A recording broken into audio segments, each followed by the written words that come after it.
paz, prezado professor, tudo bem?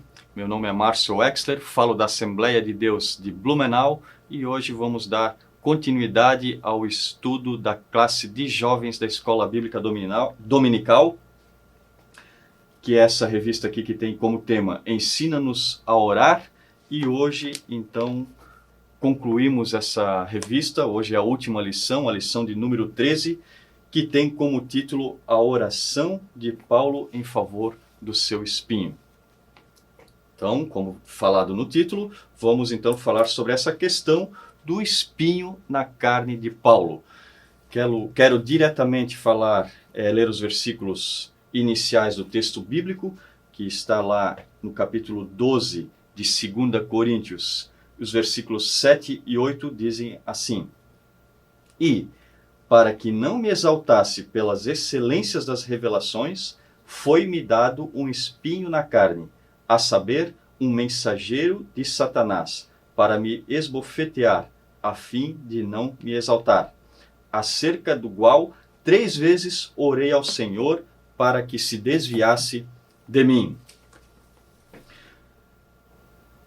Bom, quero já também, logo após ler esses versículos, que deixam claro, então, qual que foi a oração de Paulo. Sim, ele orou 3 vezes ao Senhor para que afastasse o espinho que ele tinha na carne dele.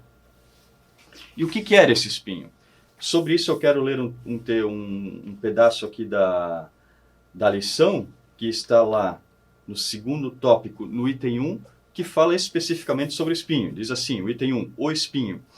Muito se tem perguntado acerca da natureza do espinho na carne, mas há apenas suposições. Muitos acreditam ser algo de natureza física, como um problema nos olhos ou uma doença. Também há especulações quanto às perseguições dos judeus a quem tanto amava, ou ainda sobre a ação constante do inimigo. Bom, primeira coisa a ser dita é que pouco importa saber especificamente o que era esse espinho. Se realmente isso importasse, se fosse importante, Paulo deixaria claro, ele esclareceria na sua carta aos Coríntios, Mas não era necessário, bastava apenas saber que isso o atormentava.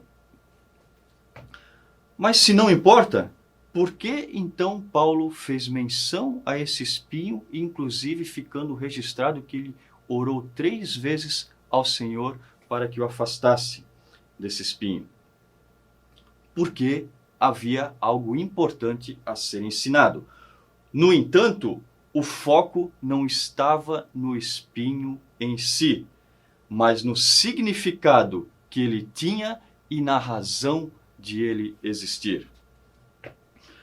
No versículo 7, Paulo registra que esse espírito veio da parte de Satanás. E é verdade. No entanto, pela leitura do versículo 9, podemos facilmente perceber que Deus permitiu que assim acontecesse. Ou seja, que o espinho vinha sim da parte de Satanás, mas Deus permitiu que assim acontecesse. Não tem como não associar essa questão do espinho na carne de Paulo com a situação vivenciada por Jó, em que o diabo afligiu a vida dele, mas com a permissão de Deus. Nesse caso, Satanás era a causa imediata da aflição, mas Deus era a causa final. Em última instância, então, Deus estava por trás dessa situação do espinho na carne de Paulo. E Deus estava no controle, como sempre. Aqui há um aprendizado para nós. Que aprendizado é esse? Que nós devemos sempre fazer uma avaliação quando passamos por momentos difíceis, por momentos de dor, de angústia, de ansiedade, de sofrimento. E o que seria essa avaliação? Bom, em primeiro lugar, nós temos que ver se a origem dessa situação ruim vivenciada é uma origem espiritual ou não. Nem tudo de ruim que acontece em nossa vida é culpa do diabo. Um dia eu ouvi uma expressão de um pastor num culto que ele disse, olha, pneu de carro de crente também fura. Ele estava falando sobre isso, né? Não adianta, o pneu furou, por causa disso eu me atrasei ao meu compromisso, esse diabo mesmo que, né, atrapalha a nossa vida. Não, nem sempre é culpa do diabo, né? Pneu de carro de crente também fura, né? Crente se machuca em futebol, crente cai de bicicleta, são coisas que acontecem que fazem parte da nossa vida. Podem ser acidentes em que o diabo não tenha nada a ver com essa situação. Além disso, tem vezes que passamos por momentos difíceis em consequências de más decisões que nós mesmos tomamos. Por exemplo, né, uma pessoa está passando por uma dificuldade financeira porque está desempregada. Ok, isso pode acontecer. Aí você vai ver a razão dela estar desempregada. Digamos que é uma pessoa que não valorizou o emprego quando ela estava empregada, né? Que ela não respeitou seus chefes, era um mau funcionário, não trabalhava bem, não se esforçava para ser um bom funcionário, né? Digamos que ela recebeu advertência, recebeu suspensão, a empresa tentou investir nela, mas não teve jeito e no final mandou ela embora, né? Foi demitida. E aí ela está passando por essa situação difícil agora. Eu pergunto, a culpa é do diabo ou ele próprio semeou isso, né, e acabou colhendo essa situação ruim vivenciada por ele nesse momento? Um outro exemplo que podemos dar é uma questão de uma dívida financeira.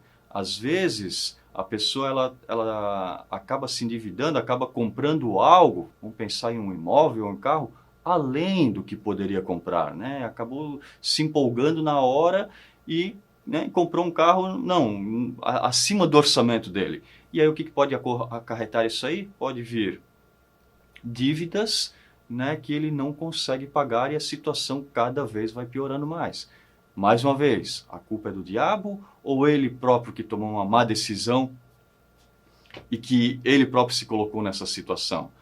Às vezes, isso vale muito para nós crentes, né? Importante nas nossas decisões é sempre consultar ao Senhor. E às vezes, quando consultamos, mas não esperamos o Senhor responder, ou de repente o Senhor responde numa direção, mas nós tomamos a decisão em outra direção, não naquela que o Senhor nos orientou, e depois a vida se destrambelha, não dá certo, vem os problemas. É razoável, né, colocarmos a culpa no diabo nessas situações? Creio que não, né? Ainda mais se Deus nos dirigiu numa direção e nós tomamos outra, se der problema, é óbvio que a culpa é nossa. Bom, aí tem o segundo ponto. Digamos que você constate, não, realmente essa situação que eu estou vivendo é por questão espiritual, né? A origem é espiritual, né? O diabo está agindo nessa situação e que me deixa tão afligido, tão angustiado, passando por todo esse sofrimento. Bom, e aí você tem que fazer uma avaliação no seguinte sentido. Bom, o diabo está por trás disso. Agora, será que Deus não está permitindo que o diabo faça isso na minha vida?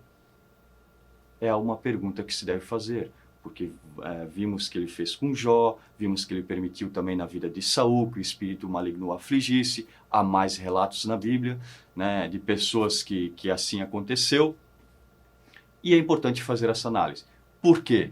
Porque dependendo da resposta que você tiver, será diferente a sua reação a essa situação. Certo? Se você, por exemplo, você está passando por uma situação difícil e está ali repreendendo o inimigo todo dia, né? Repreendendo, não aceitando aquilo. É uma reação, ótimo. Mas digamos que você se dê conta que Deus está permitindo que assim aconteça.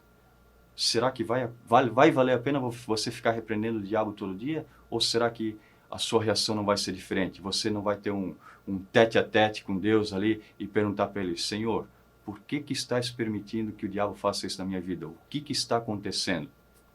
Certo? E por que o Senhor permitiria que o diabo afligisse a nossa vida? Bom, vamos voltar então à história de Paulo. Voltando ao espinho dele, então, né? Por que Deus permitiu que Paulo fosse afligido? O próprio Paulo respondeu a essa pergunta no versículo 7.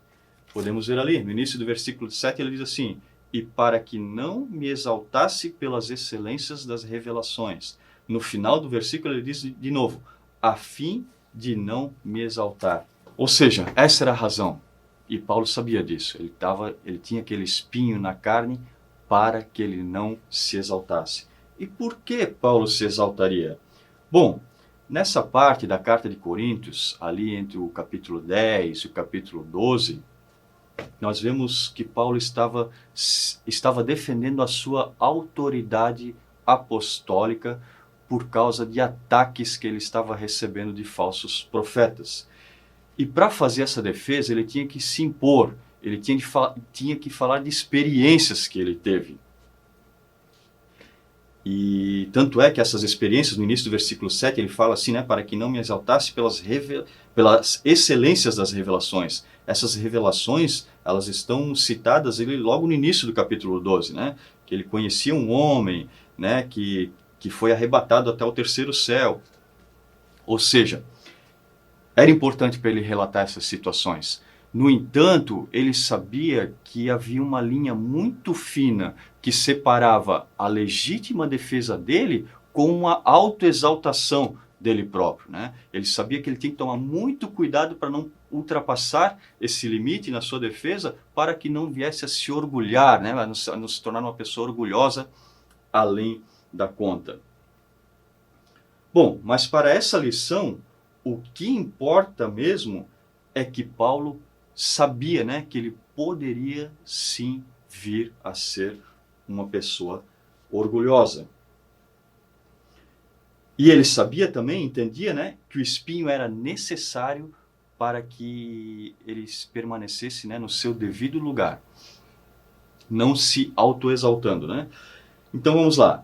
Paulo sabia por que tinha um espinho, sabia quem estava por trás desse espinho, sabia que em última instância era Deus, e ele aceitava isso como correção da parte de Deus. Vejam bem, então respondendo aquela pergunta, por que Paulo às vezes Deus permite que sejamos afligidos, né? Porque às vezes ele quer nos disciplinar, ele quer nos corrigir, né, a partir dessa situação. Ele usa esse momento para corrigir, para nos disciplinar. Resumindo, então, Paulo aceita ser disciplinado. Esse Paulo, vamos ler agora um pouquinho os versículos que estão ali no capítulo 11 da segunda carta de Coríntios. Eu vou tirar essas características de Paulo que estão lá no versículo de 22 a 25. Então, esse Paulo, né, que era hebreu, que era israelita, que era descendente de Abraão, ministro de Cristo, que foi preso, foi açoitado, apedrejado, né, sofreu naufrágio e esteve em perigo de morte por algumas vezes, né? Tudo isso em favor da igreja, né? Por amor a ela, né? Esse Paulo, essa pessoa aí, ele, quando percebeu que Deus estava querendo corrigir ele aceitou a disciplina de Deus. Pessoal, que ensinamento Paulo nos dá, né? Vamos ver nos dias atuais, a gente percebe que tem crente que abandona a igreja porque houve um não do pastor. Ou pior ainda, né? Vai no culto, ouve palavras que o incomodam, porque serve o chapéu, e abandona a igreja. Ou então fala mal do pastor para todos os que estão em volta e fica só minando a mente das pessoas com palavras negativas relacionadas à igreja. Então veja assim como Paulo nos dá um grande ensinamento, né, por meio desse registro do espinho e da oração que ele fez no espinho, né, pelo espinho.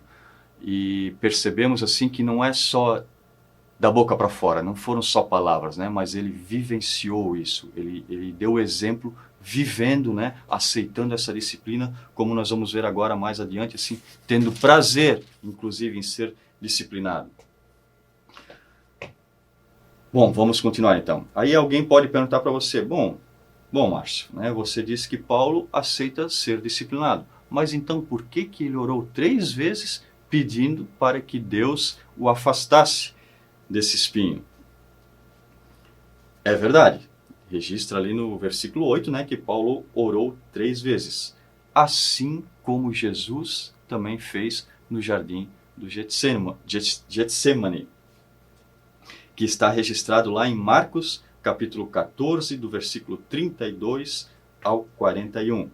Jesus clamou a Deus pedindo da seguinte forma: afasta de mim esse cálice, não seja, porém, o que eu quero, mas o que tu queres.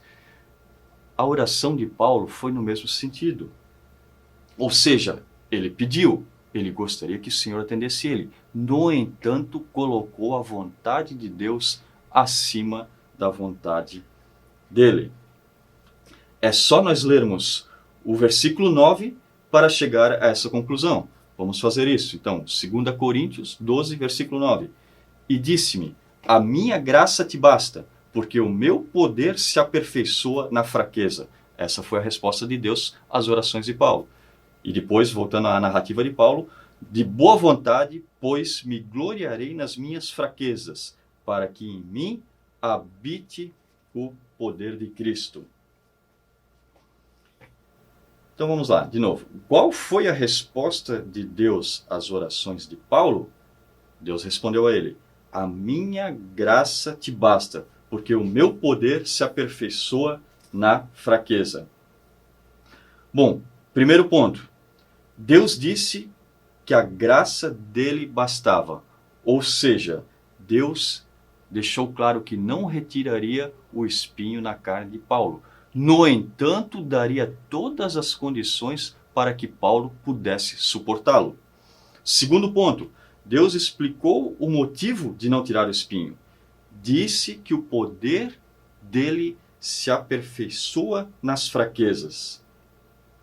Então, percebemos que o espinho era um instrumento de Deus para que Paulo ficasse fraco e dessa forma pudesse ser aperfeiçoado pelo poder de Deus. Um outro aprendizado que extraímos dessa parte é que há orações sinceras cujas respostas divinas são negativas. Já falamos sobre isso também em outras lições.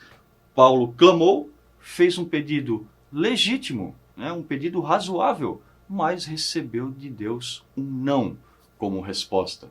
E aí nós vamos ver o que Paulo fez. Ele recebeu um não e qual foi a reação de Paulo. Então, na continuidade do versículo 9, diz assim, a resposta de Paulo, de boa vontade, pois me gloriarei nas minhas fraquezas.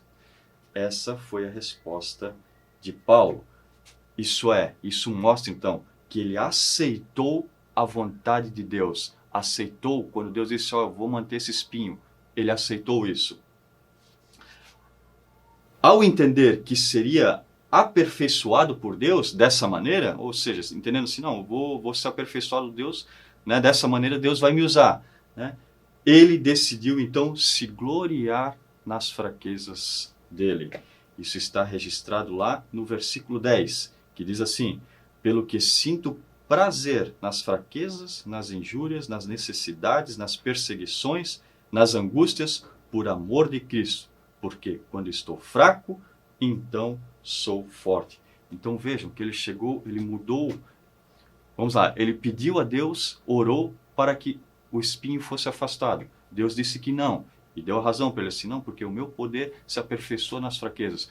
Paulo, quando percebeu isso, quando entendeu isso, ele disse, meu Deus, então deixa o espinho, que eu vou até me alegrar, porque se é para ser aperfeiçoado para ti, se precisa disso para ser aperfeiçoado por ti, Deus, eu aceito isso. Vamos ver aqui o que eu escrevi aqui nesse versículo. Então, Paulo diz que sentia prazer nas fraquezas, nas injúrias, nas necessidades, nas perseguições e nas angústias. Isso porque ele sabia que nessas situações ele seria fortalecido com poder pelo Espírito. Por isso, né, então, no fim do versículo 10 é que ele diz, porque quando estou fraco, então sou forte. Ou seja, quando ele estivesse fraco, né, a sua carne, a sua mente, a sua emoção, ele saberia que seria fortalecido, que seria forte, fortalecido com o poder de Deus. Com relação a isso, vale ler uns trechos da lição também. O primeiro que eu quero ler está lá no segundo tópico, no item 2, que diz assim: é na fraqueza que o Espírito Santo nos encontra abertos ao seu pleno agir. Quando estamos cheios de nós mesmos, não há espaço para a dependência divina. Interessante isso que ele fala. Quando nós estamos cheios do nosso eu, não há espaço para dependermos de Deus. Então é quando nós estamos fracos é que o Espírito Santo encontra uma brecha para poder agir em nossas vidas. O outro trecho que eu quero ler está no segundo tópico também, no item 3 agora. Uma das formas de Deus nos aperfeiçoar é trabalhando as nossas falhas. Essa é uma maneira que Deus usa. Assim como ele usou com Paulo, ele faz isso conosco também. Um pouco mais adiante ali, ó. Muitas vezes, diante de nossas fragilidades, recuamos em nossa missão e pensamos em desistir. Mas não é isso que o Pai tem preparado para nós. Quando Ele nos chama para uma missão, também nos dá as condições para tal. Porém, há uma questão central nessa dinâmica. Será que nos permitimos ser trabalhados por Deus em nossas imperfeições, incapacidades, limitações, inexperiências e erros? Em meio aos espinhos da carne, como reagimos? Creio que essa é uma ótima maneira de você encerrar sua aula, professor, é lançando essa pergunta para os seus alunos para que eles reflitam sobre ela ao longo da semana. Veja bem, ele fala ali, né, que há uma questão central nisso tudo. Qual que é essa questão central? Qual é a nossa reação, né, perante uma resposta desse nível de Deus, né, aos nossos clamor? Vamos dizer assim, estamos clamando para que venhamos sair de uma determinada situação difícil. Aí Deus diz, não, por enquanto você vai ficar assim porque eu quero, né, que você seja corrigido, que você seja disciplinado. Preciso trabalhar uma determinada área em sua vida. Qual que é a questão central nossa para nós, né? Qual é a nossa reação, né? Que tenhamos, né, a reação que Paulo teve, né? De aceitar essa correção, de aceitar ser disciplinado e ir para cima, vivenciar essa situação difícil, mas sabendo, né, que Deus está conosco, né? Que Ele quer o nosso bem. Agora, claro, caso contrário, né? O que muitas pessoas fazem, acabam não aceitando esse tipo de coisa e vão por um caminho diferente. E a gente sabe que há um princípio na Bíblia, né, que tudo que a gente semeia, a gente colhe. Então é importantíssimo assim, a gente estar atento, né, a esse princípio nas nossas tomadas de decisões, né? O nosso futuro depende muito das decisões que a gente toma, né, tanto no presente como no passado. E claro, né, importantíssimo então, né, se depende tanto das nossas decisões, importantíssimo a gente consultar ao Senhor com relação às nossas decisões e agir conforme a orientação de Deus, assim como Paulo fez, ainda, né, que seja para passar por momentos de aflição, de sofrimento. Dessa forma eu concluo a nossa aula de hoje. Desejo a você, professor, uma excelente aula, que o Senhor lhe abençoe grandemente, a você e a toda a sua família. Um grande abraço e até a próxima.